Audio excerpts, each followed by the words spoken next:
Okay, I think I actually have that book somewhere if I can dig it up. Okay, good. Yeah, I think if we have, if we both have the book, then we can kind of see it from both perspectives, Uh-huh. a little bit. So that'll be good. So this is Cobra 2 by Michael R. Gordon. It's also General Bernard E. Tanner helped him write it. It was published by Patheon in 2006. And some of the things that jumped out at me whenever I was reading it is just in the foreword, it said, in quotes, it says, the Iraq War was a war of choice, not necessity.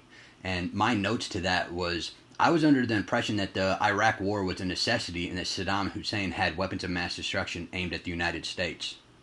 Well, initially, yeah, that for sure. That was what the whole point was. That's how they sold it, you know? It's weird, though, that he says that it was a war of choice. So Yeah. like the White House had a choice to do this, but yet sold it in a fashion that made us all believe that we were doing something else. Well, I mean, that's exactly how they're going to sell. They're not going to. You can't sell. I don't think you can sell a war to the United States, the citizens, as a war of choice. I don't think you can get away with that. Yeah, I think you. Oh, go ahead. No, we'll have to work on that. Like whenever we stop, to interrupt each other, we'll have to figure that out. But what I was thinking is like, why wouldn't they just say that we're going over there to protect the natural resources? Because I don't even think that was the main fucking goal. I have to disagree because I think that it kind of was the goal, and I think that if you have billions and billions of gallons of oil and you need to store them somewhere, I think keeping them in the ground, right? So my theory's always been that if you keep the people on the ground a clusterfuck, they can't pump the oil. So if you create chaos on the ground, the oil's secure because they can't coordinate enough to get it pumped out. I don't know. That makes sense. But then, I mean, what are they doing? It didn't do anything but cause the price of oil to increase. You remember how much it fucking cost? Oh, dude, that shit was like $3.50 a gallon one time when I came back. Yeah, it was just fucking stupid amounts. It's fucking what it fucking costs to do that shit, or for a barrel of fucking crude. So I don't know if they were doing it.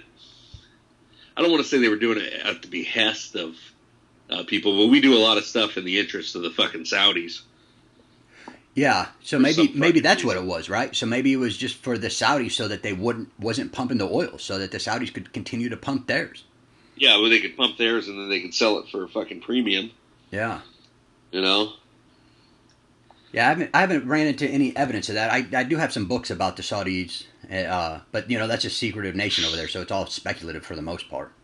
Well, that's we've got to have some kind of fucking deal with the devil with those guys, because most of the fucking 9/11 fucking guys were fucking Saudi fucking nationals. Yeah, it's like 9 out of the 12 or something, wasn't it? Like, yeah, then plus, recently they released fucking information. There was that a lot of them had fucking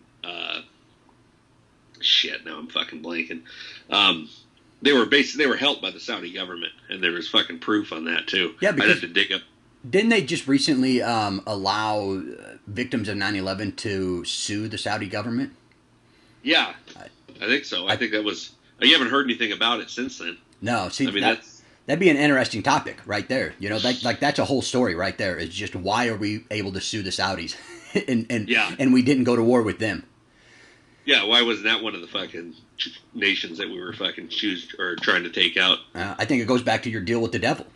Yeah, pretty much. Yeah, so that was one note, and then my second one is this is the very beginning of the war, and in his book, Michael Gordon in Cobra 2 says, there were indications from the first day of the invasion of the insurgency and guerrilla tactics to come, but they were ignored at the highest level in Washington and the Central Command, and what I wrote on that, what my note was would have been nice to be able to execute humanitarian missions from the start in order to gain the civilian population's trust. Because I was over there in April of 2003, and I mean, we were still running and gunning. So if there was an idea that guerrilla tactics were going to be used, I didn't know about them. And if it would have been nice for a private to know, hey, if you do dumb shit, this is going to come back on all of us. But we didn't know any of that. Well, I don't even think they were fucking talking about it. Like, You know, or they didn't fucking disseminate any of that stuff. no, that definitely until the end. Yeah, well, I was there, and by the time they disseminated it, man, we were sitting there like, no shit. Yeah, you know, it was like we've fucking been deep. dealing with this for 9 months by now. Yeah, like because I was there from we got there in 05 or no 05, fucking May of 03, and you know it was fucking basically the calm right there at the fucking start. Yep. Up until the fucking insurgency fucking restarted again. You know when you had Solder City and fucking Najaf and fucking all those fucking places kick back off. Yeah. Yeah, the first time that we even had major contact was when a turret got blown off of a tank. That was like our, oh shit, they're fighting back. You know, we'd had RPG shot at us in small arms, but as a tank commander, in a tank, we didn't give a shit about. We thought that was just fun. You know? Well, you're not worried. You're not worried about the fucking IED with that has a fucking handful of bent nails in it. Yeah, well, and dude, the class that we had for IEDs, my very first class on IEDs before the turret got knocked off of a tank was IEDs are soda cans. Yeah, it was a soda can with a wire. Yeah, dude, and when that turret got knocked off that tank, dude, I remember clearly thinking to myself, "Holy shit, a soda can can do that!" that's how dumb I was to the whole operation. That was a fucking big 2x4, big fucking steel reserve can. Yeah, that's what it was. That's what it was. You know, so it's very odd that somebody knew. You know, like now that I read about Vietnam and different engagements and how guerrilla tactics come about, it's so amazing to me that wasn't told to the 18 and 19-year-olds fighting on the ground, because it could have been completely different. Maybe. I don't know. I think we were kind of fucked from the start to fucking go in there to do all that. But, you know, we didn't. I don't think we helped matters. No, we didn't help matters. You know, we could have definitely done different things, right? Like, I mean, just even as an 18 and 19-year-old, I could have been a little more focused. I never had a focus on the civilian population at all, right? I was completely 100% focused on enemy tactics and enemy contact. And never once did I think, okay, hey, let's try to, you know, pacify the population. I never thought that my first deployment, never one time. Yeah, well, and plus they're giving out fucking shitty information or shitty rules engagement that's fucking changing all the time. And I think at one point we were to fucking shoot on sight anyone and dressed in black with a fucking green fucking flag, you know, little fucking Haji fucking whatever the thing was. It was for fucking pilgrims or some shit like that. They had buses full of them guys going through fucking Baghdad. Yeah, and I remember also anybody on a moped. Like they said that Saddam's Republican Guard all drove mopeds, you know, so we could fire on people with mopeds, you know. Yeah, just at fucking will. At will, you know. So just ridiculous, you know. So what I gained out of this book, just the first little bit that I've read, is that, I mean, it was a complete clusterfuck from the beginning, and before it even kicked off, man, I think a lot of it came from the Pentagon and Rumsfeld. There's a quote in this book on page 4 that said General Newbold said that it'd take 500,000 troops, and Donald Rumsfeld said that it would be 125,000. And to quote the book, it says Rumsfeld's numbers seemed to be pulled out of thin air. He had dismissed one of the military's long-standing plans and suggested his own force levels without any of the generals raising a cautionary flag. And my note to that was, pretty sorry leadership. But I don't know. I read an argument on that too, and it was talking about fucking. It only took 250,000 during the first Gulf War, and the fucking army was a fucking shell of that. So then why should it take more troops to fucking take them out again? You know? Yeah, maybe that comes back to the idea that we didn't want to undertake a long, lengthy peacekeeping operation, and that's literally my next quote is. Nor did Bush see the need for a sort of lengthy peacekeeping operation or difficult nation-building missions that the administration of Bill Clinton had undertaken in the Balkans. And my note to that was, then why didn't we get the fuck out after we captured Saddam? Yeah. I don't think that maybe somebody knew that it was going to take years and years, but I don't think that, at least on at the private level, hell, man, I thought it was going to be 6 months, we'd be home. Yeah, no shit. I thought it'd been fucking done soon. I was worried about not being able to get in get enough fucking time over there, you know? Yeah, yeah. Like, man, the war's gonna be over before I even get into it. Yeah, if I didn't get in on that fucking initial fucking shot, then fucking I'd have missed it. Yeah, we still got people over there. Yeah, no, fuck. I seen something that we have something like 15,000 over there now. Yeah, well, they're all over the place, and they're fucking even in places that Congress didn't even fucking know about. It's like when those guys got killed, was it Nigeria? Yep. That fucking, those special forces guys got fucking killed over there. Like, Congress didn't even know we had fucking troops in that fucking shithole. And then how many other countries are there like that we don't know we have fucking force in or presence in? Yeah, don't even know. That's crazy. Well, they keep it a secret until people start dying there, and then they're like, oh yeah, sorry, we're in Syria too. Yeah, dude, and Syria's a whole nother thing, man. I mean, I believe that we 100% created the chaos in Syria. Oh yeah. Well, we made ISIS. Oh yeah, dude. Hell, we fucking armed ISIS. Dude, that's what I was going to say, man. You look at a picture of ISIS, they're in fucking 11-14s with M16s. So. Yeah, and fucking John McCain was adamant about giving them guys fucking weapons. Yeah. Crazy. Yeah, I mean. But I mean, that's the thing before too is, we arm all our fucking enemies before the next war. Because I can remember going into we stayed at the Martyrs Monument in Baghdad. And it was a tribute to the Iran-Iraq war. And so all around the building was just names of people that died in there. But then on the inside, you had all their shit from the war. But one of the pictures was Donald Rumsfeld fucking shaking hands with, I don't know, Saddam or some. Yeah. Maybe it wasn't him, but it was some higher up in the fucking Iraqi army. There is a picture of Saddam and Rumsfeld shaking hands. I think that was the one it was on the wall in there. And I remember seeing that as we go in and go like, oh, that's the fucking SecDef. That's cool. Yeah. I mean, there's just so many ways that this went wrong from the very beginning, and to me it feels like we're going down the exact same path in Syria, because every time you watch the news, it's something about Assad doing something to the Syrian people, and it just like this gearing up to go into Syria. And for me, man, it feels like, well, are we doing the exact same thing as we did in Iraq? Are we arming the enemy and then going in there and just creating a clusterfuck again? Is that what we're trying to do? Oh, absolutely. I mean, I don't know. They pull out these false humanitarian fucking issues every time when they want to start a war. They always bring that stuff up, and that's their fucking go-to fucking thing, and they go to it every fucking time. He's always using chemical weapons on his own people, In fact, we didn't give a shit about that when Saddam fucking did it, and he was on our fucking side when he used chemical weapons, fighting Iran. Yeah. And then suddenly he fucking used it on a little village up there in the fucking Kurds, and then all of a sudden we care. Yeah. Or, if we really were concerned about humanitarian issues, we'd have a long-time presence in fucking Africa. Oh, yeah. They do horrible shit over there. Oh, yeah, horrible.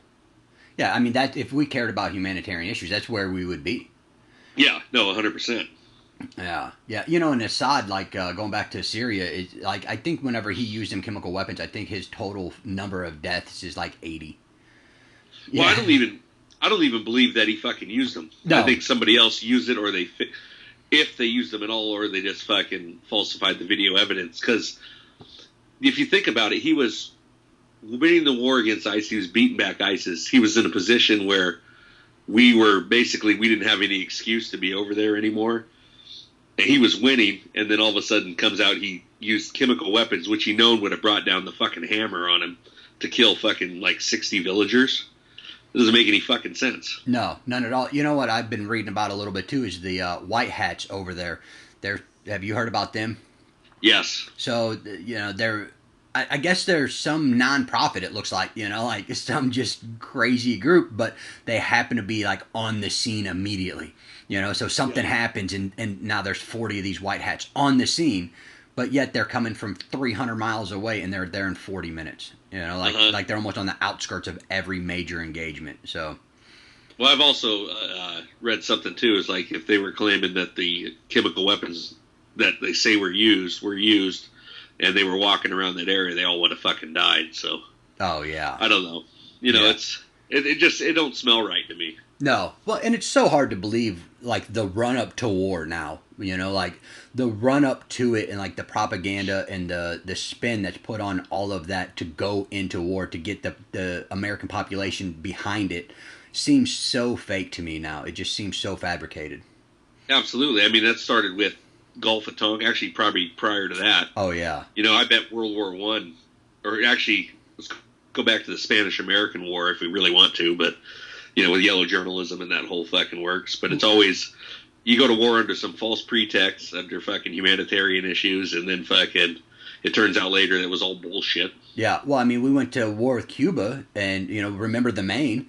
And that was just some idiot smoking in the ship, you know, and blew. Well, no, that's what I'm saying. That was fucking the Spanish-American War. Yeah, yeah. So it always comes back to just some nonsense that doesn't matter. I just wonder why we continue to do it, though. Like the amount of effort and money and lives spent on these things just to maintain the prestige of the United States. Is that what we're doing it for? I don't understand why we continue to go to war with these little bullshit countries. Yeah, I don't know. It's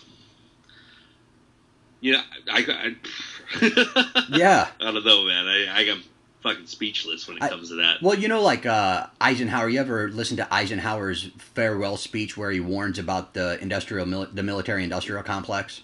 Yes. So I think that it has a lot to do with that, right? Like the people that make money off of the wars are, you know, they're the ones lobbying the hardest for these humanitarian missions and these ideas that never come to fruition ever. Yeah, that's probably true. I think that there's a level of that, and you know, and then there's probably a level of just the United States being the top dog and kind of worried about being knocked off, you know, just being worried about some other superpower coming to power. But I mean, here's the thing: is like we could still be the top superpower in the world if we didn't fight anybody. If we just traded with everybody and just we'd have more money than anyone else. We could still have a large army, or at least the capabilities to defend ourselves. But the problem is, you keep a large standing army around, and then you know. You're going like, well, why aren't we using this? We're spending a lot of money on it. Yeah. Yeah, it just becomes a waste after a while of not using them. It's like having a nice tool chest and full of wrenches and stuff, and you're like, well, fuck. Yeah, got to go find something to wrench on. For anything. Yeah, we got to go break something to fix. Yeah, because I mean, the last 40, 50 years, man, we haven't fought anybody that's really, you know, there hasn't been a war that's, if these people come to power and control their little base of the earth, they're not going to have anything. It's not like they're a threat to us. No, we've just been beating up on little kids without fucking nuclear weapons. Yeah.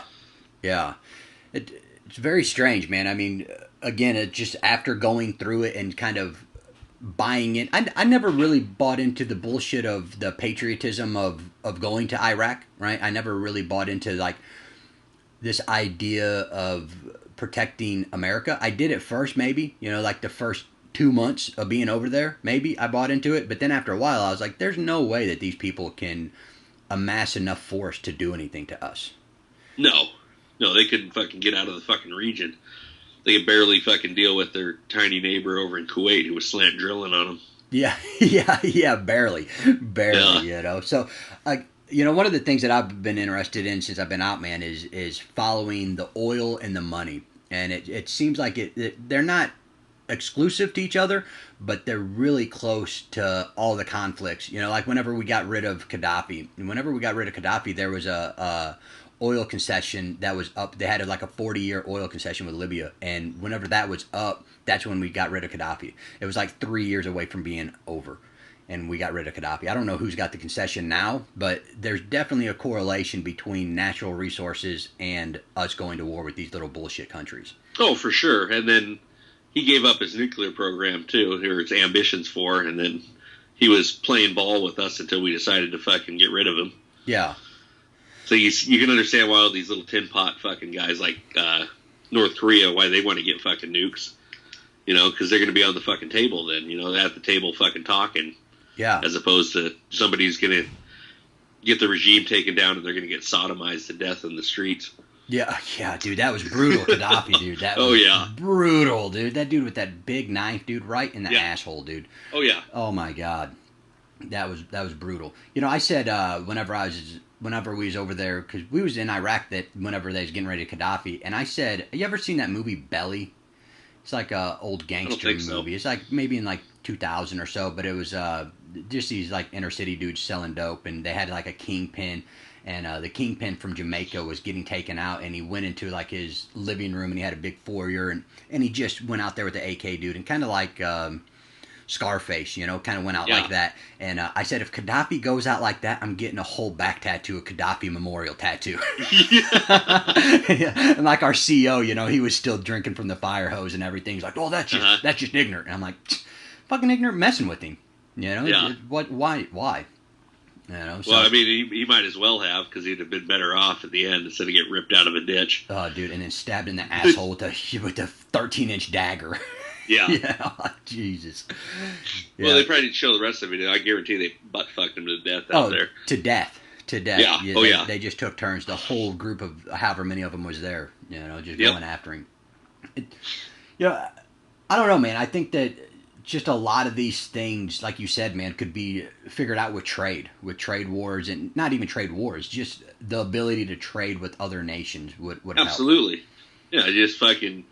you're selling stuff to them and you're buying from them. There's no reason for them to fucking, get fucking belligerent or fucking, I don't know, start fucking fights. And it's just, I don't know. There's always going to be countries where the fucking leaders treat their fucking people poorly. That's just going to be the fucking way it is. Yeah. And then you just don't trade with them as much.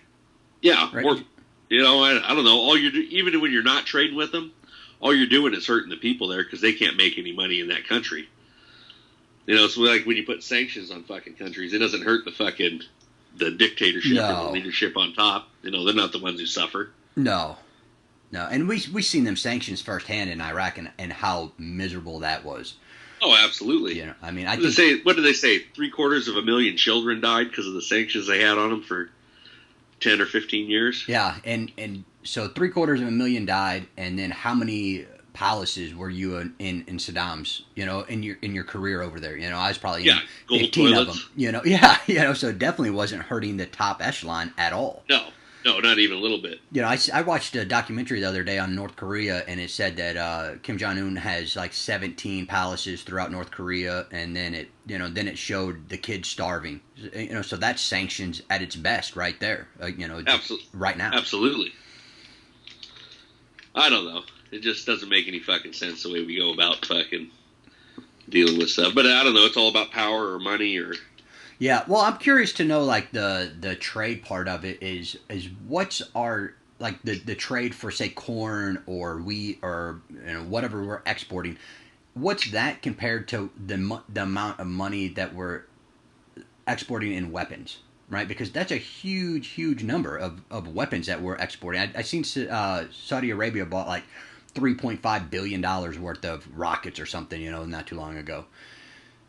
So I wonder if the trade deficit is dependent on weapons. Like how much we're selling of that as opposed to food and everything else? Yeah. Electronics? Yeah. What's the rate of weapons of war compared to food?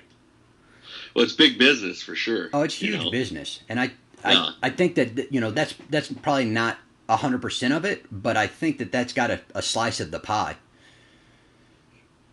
It's got to be a reason why we support who we support and then shun who we shun, Yeah, and what pisses me off about that is that the American public doesn't know who that is. It's like we elect these people to represent us, but then it's always closed door meetings and it's national security and things like.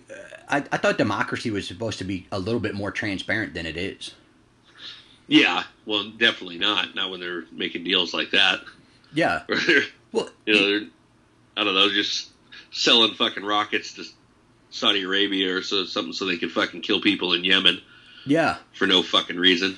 Yeah, it's these like little proxy wars, man. Like that's a big part of Syria right now is Saudi Arabia supporting one side or another and things like that. So it's always like this third hand way of going about all of this, and the American public has no idea. No, I mean, even people who are informed have a hard time figuring out what the fuck's going on. I don't know if anybody does. I think they had a fucking deal over there not too long ago where like DOD-backed rebels were fighting like CIA-backed rebels.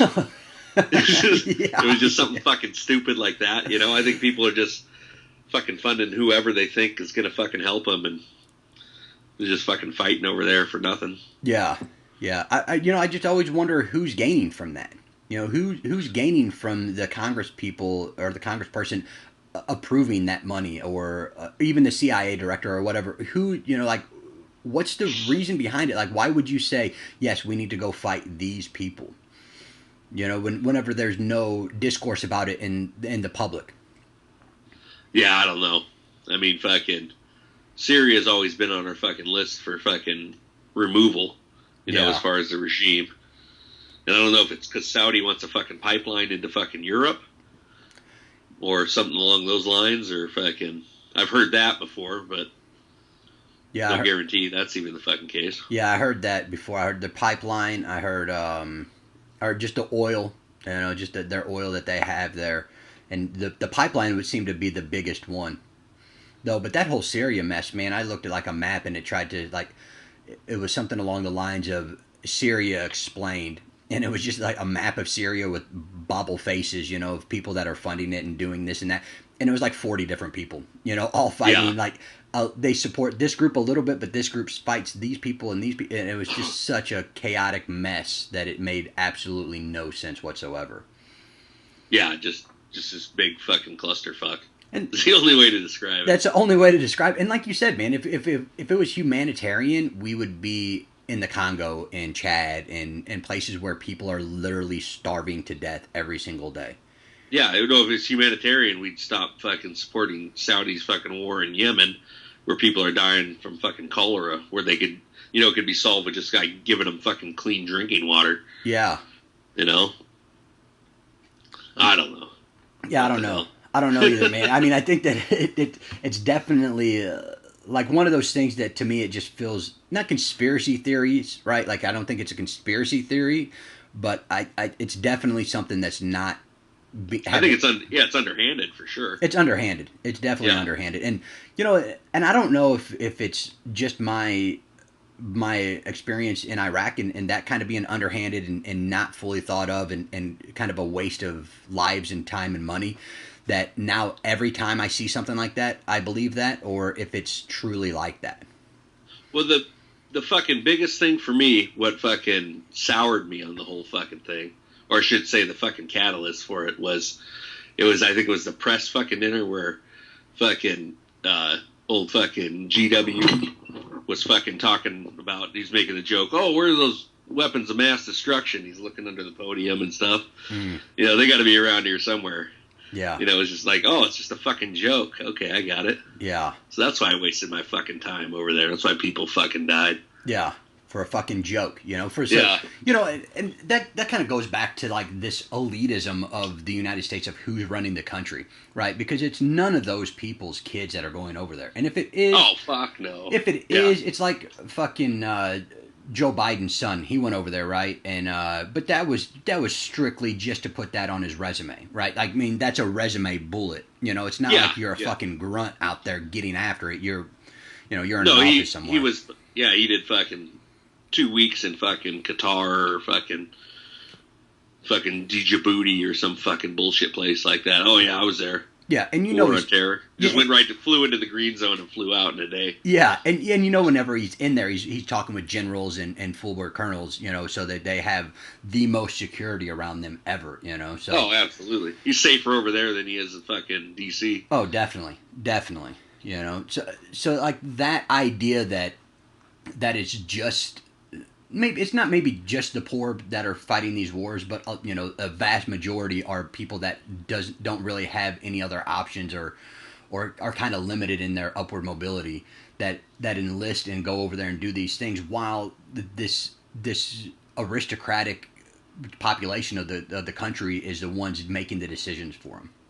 Yeah, I don't know. I mean, I wouldn't say that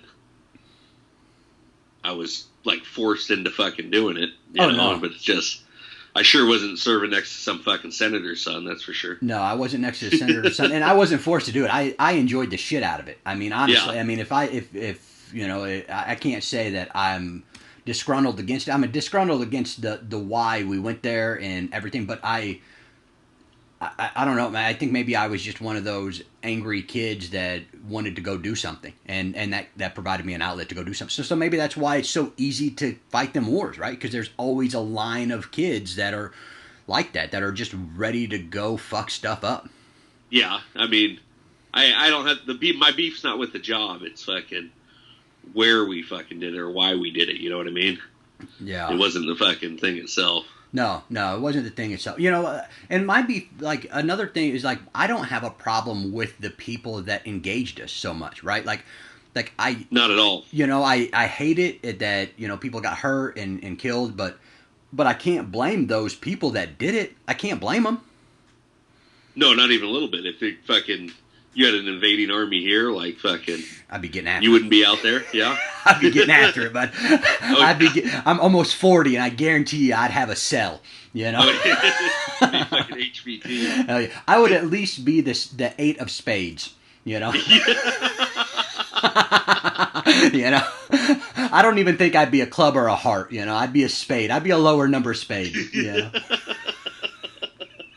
Just to make the deck, that'd be pretty good. Yeah, making the deck, man. I think I'd be in the upper part of the deck, man. I mean, I'd happy with the deuce, but you know, depends on how long guys can fucking fuck around, you know. Yeah, you know. Well, especially once we disseminated the whole entire army, you know, and then got rid of all the people with the knowledge of war. We get rid of all of them, and then they have no jobs. What do you expect? Yeah, no shit. Like, why wouldn't you just fucking keep around? Keep the whole fucking army intact. Yeah. Like, you guys work for us now. We'll pay you. And we're going to pay you double. We're going to pay you double, and we just save billions of dollars paying them double. You could have funded that whole fucking army 10 times over and still spent less in the first fucking year. Oh, yeah. Yeah, it's just fucking... Don't make any sense. That was Paul Bremer that disseminated the army, I think. And I read somewhere one time that on his flight over to Iraq, he had no idea what the hell was going on. And he had a 14-page memo on the whole entire operation in Iraq. And the person that was with him said that he thumbed through it once and fell asleep. Like a 14, like you're going over there to run a whole fucking nation. You can't even read 14 pages? Yeah, fuck, you got a 10-hour flight and you can't sit down to fucking read 14 pages. 14 pages, dude. I was like, you've got to be kidding me, you know? And then they said that if something came up in his world whenever he was running the country, like, hey, we need funding for this dam or whatever the case is, if the person couldn't sell it to him in 15 seconds, he didn't want to hear it. So he only had 15 seconds of give a shit at any given time on any issue. Awesome. And, you know, like it's... Go ahead. We said you wonder why it's just a fucking shit show over there. That's why. And it's these little actions from all the way from Washington, D.C. all the way back over to the people that were running the show, you know. And they had... I was in a history class when I was up in college, and they said a kid did a presentation on Iraq, and he said that not the CPA, there was a name for it. It's like the accounting, you know, part that's actually funding the government, right? Like whenever we took over the government, we had to fund it, and the person that was funding that was like 24-year-old graduate from Columbia. You know, and like you know, like one kid. You know, like I think they had like 7 people total. You know. And it was like the main guy was 24, 25 and had zero experience, but they were extremely loyal to the Republican Party, right? So that's how they were getting these positions. Like if your family's a Republican, you can go over here and, you know, put this on your resume bullet. Yeah, but it's like you can't even have one person fucking be in charge of all that shit and have it expected to fucking run smooth. No way. It doesn't fucking work that way, you know? No, it takes 100,000 for it to still be a mess. Yeah. You know, you got 7 trying to do the whole entire operation. No one man can fucking run all that stuff. It's just fucking...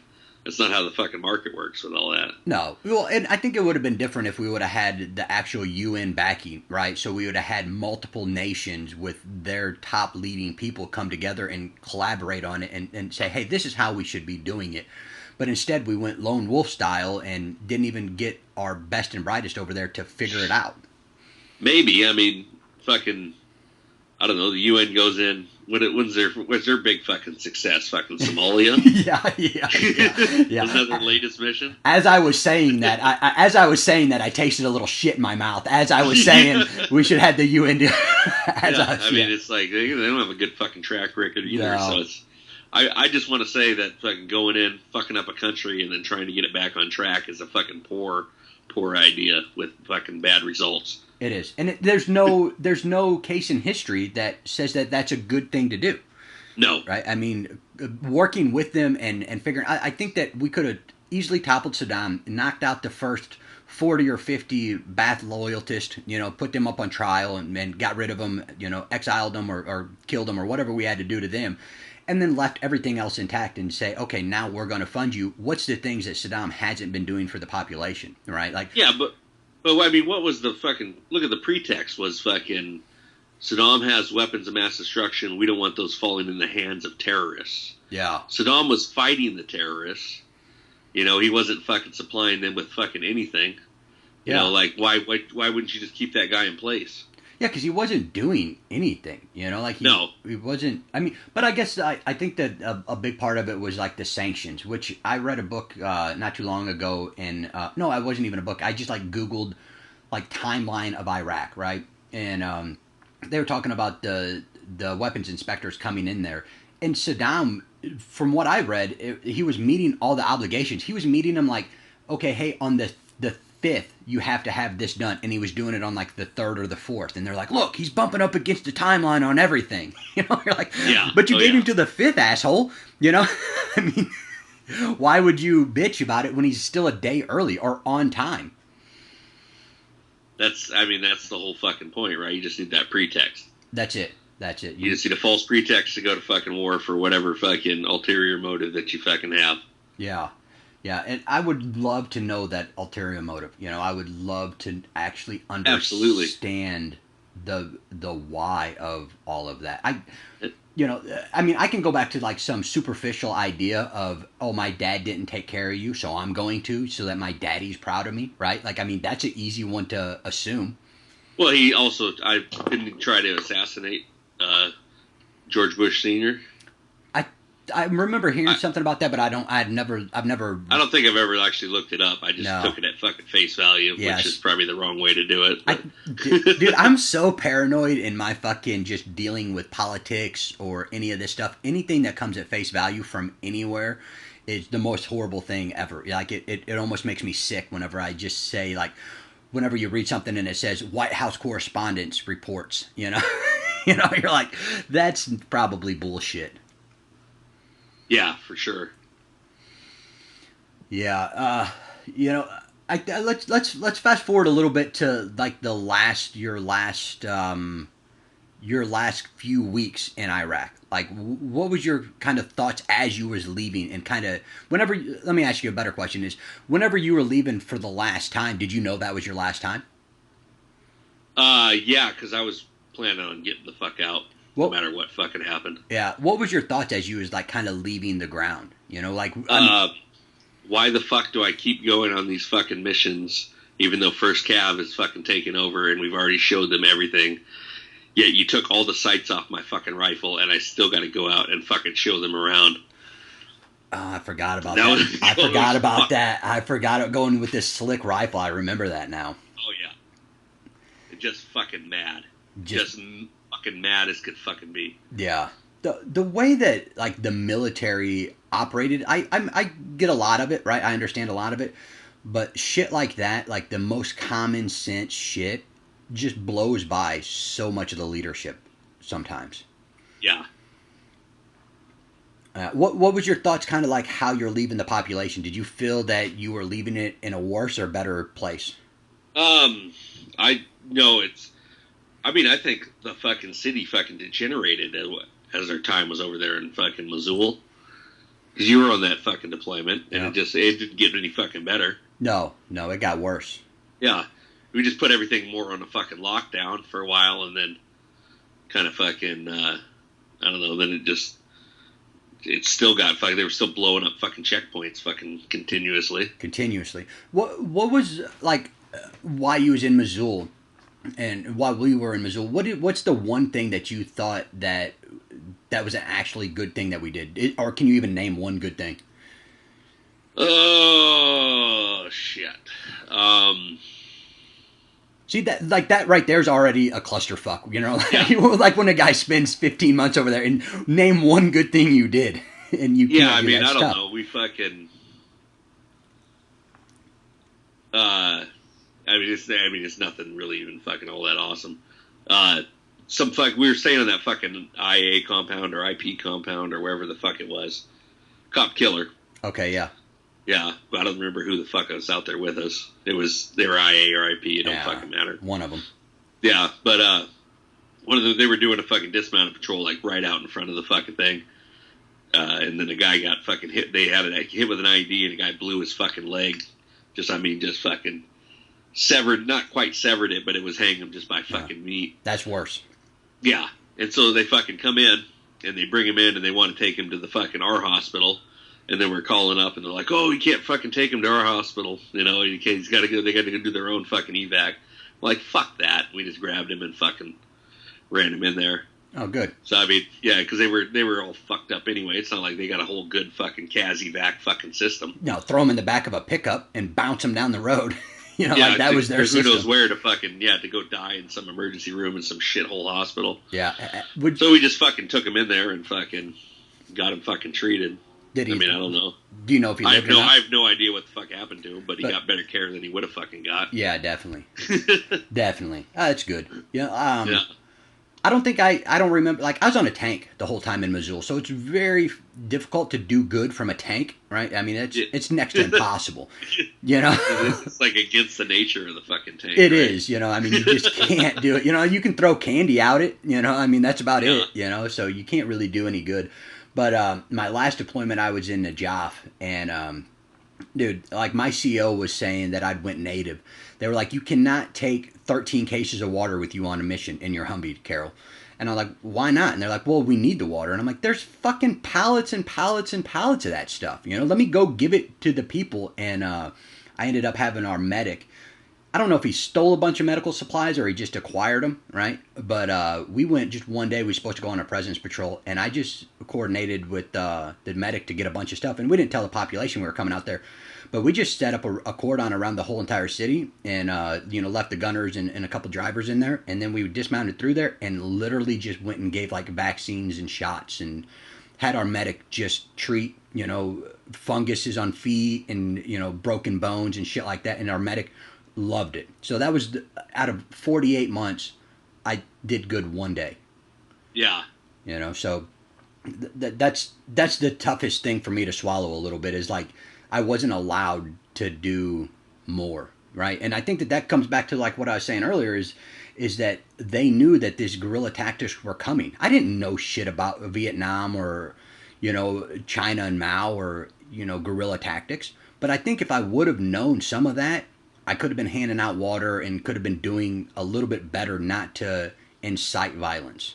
But I mean, do you think that would have made a difference? I don't know. Starting out like that, I think so. Yeah. I honestly think so. I mean, I don't know 100%, but I guarantee it would have been better than what I was doing.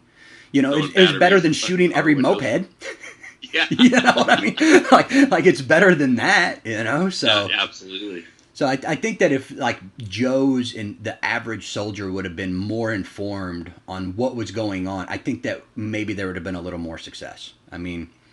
Not that Joes or even E5s and E6s and E7s have any knowledge, but I think that if the mission would have centered more around, hey, let's start, not the hearts and minds so much, but let's just start trying to get these people on our side more so than push everybody out, I think we would have had a little bit more success.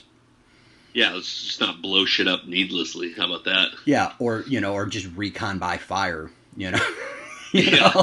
Like whenever I learned I can recon by fire, that it's in the FM, I was the most excited person you've ever known in your life. I was like, yes, that is awesome. I'm going to say as a rule, I generally try to do it. I tried to avoid that. I didn't fucking I tried to. Fire on unknown fucking targets. No, I tried to, but if I knew the vicinity of the firing where it came from, right, and then if I had to justify why I fired, recon by fire. I mean, you could have for sure. Yeah, I mean that's what I did. You know, why'd you shoot recon by fire? You know, so I was also just fucking afraid that they would fucking send me to fucking prison for fucking. I had no faith that they would fucking stand up for me. Oh no whatsoever. They'd just sell me out in a fucking heartbeat if it came down to where something bad happened. And you would probably take the heat for the whole entire Providence.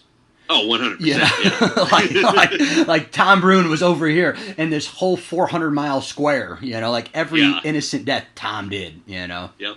Yeah, but you know what gets me, man, is the guys that really did fire. You know, like I was on tanks, man, so I had wingmen that were firing main gun rounds into fucking mud huts. You know, and I'm like, dude, that 120 millimeter main gun round's gonna go through fucking 40 of them huts. Oh, yeah, for sure. It's not stopping. It's not stopping. It's not stopping for a long, long time, you know? Oh, yeah. So, like, I never did shit like that. You know, like, I think the worst that I did was really, like, you know, if I knew somebody shot from that street, fire down that street, right? And in worst case, make them duck. You know, so I did that, and then I never fired on anybody that... I never fired on anybody that I wasn't 100% sure, right? Like, if I was to shoot somebody or shoot directly at somebody, I knew that was the person. And multiple times, man, I stopped my gunners from shooting into crowds because you know how they use the crowds as cover. You know, there was probably 10 or 15 good times, man, that we could have waxed 15 or 20 people that didn't have shit to do with it. But I mean, to what end, you know, and something like that? I don't know. That's the tough part, right? Especially in Missoula whenever they were throwing the grenades. Remember when the grenades getting tossed was a big thing and the RPGs from the bridges, you know? So that would happen, and then, you know, if you didn't shoot at the people running, you know, you're like, well, that son of a bitch is going to be there the next day, you know? So it was definitely a hard situation to try to figure out what is right. Yeah, where this is where the IED was detonated from, maybe. And just people running away from it and fucking, I don't know. You know what was hard? What was hard for me, man, is whenever the IED would detonate and I would see the people running, but the people not running. Like, that was always my, like, they're just watching. Shoot them, you know? Like, that was always I could shoot them and be totally justified with it, but you have no idea.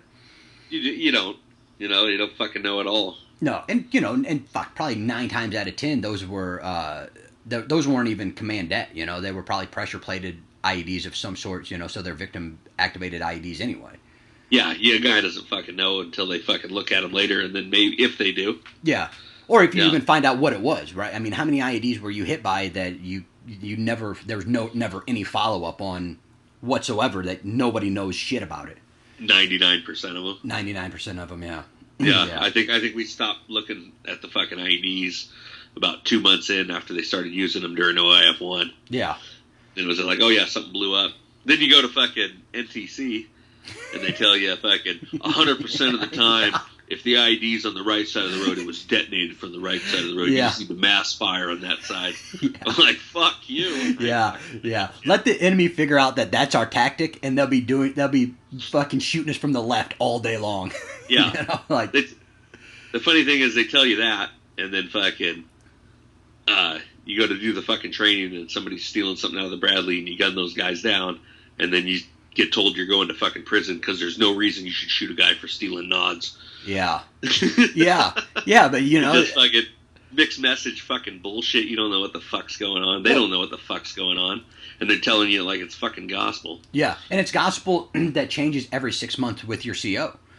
You know, like, that was something that really pissed me off, is you'd get new officer leadership every 6 months because they would either come from an office or they'd go to an office, while we were still out there the whole time. But these officers rotated through, and then they would make up their own, you know, ROE for the most part. Oh, yeah. It's, like I said, clusterfuck, man. Clusterfuck. That's all I'd say. Yeah. Anyway, I got to grab another fucking beer, and we got about 45 minutes of fucking... Yeah, we got 50 minutes, exactly, so that'll work, man. I can edit that, and then once I get it edited, man, I'll send it to you. Okay. All right, bro. Episode 1's in the books. In the books, man. I think that I feel like that was it, man. I mean, I think that maybe we'll come up with topics, right, so that we can kind of contain ourselves of what we want to talk about a little bit more, so and come up with the outline that we both know of. Yeah. And talk, man. I think that's it right there. Yeah, sounds good to me, man. All right, fucking awesome.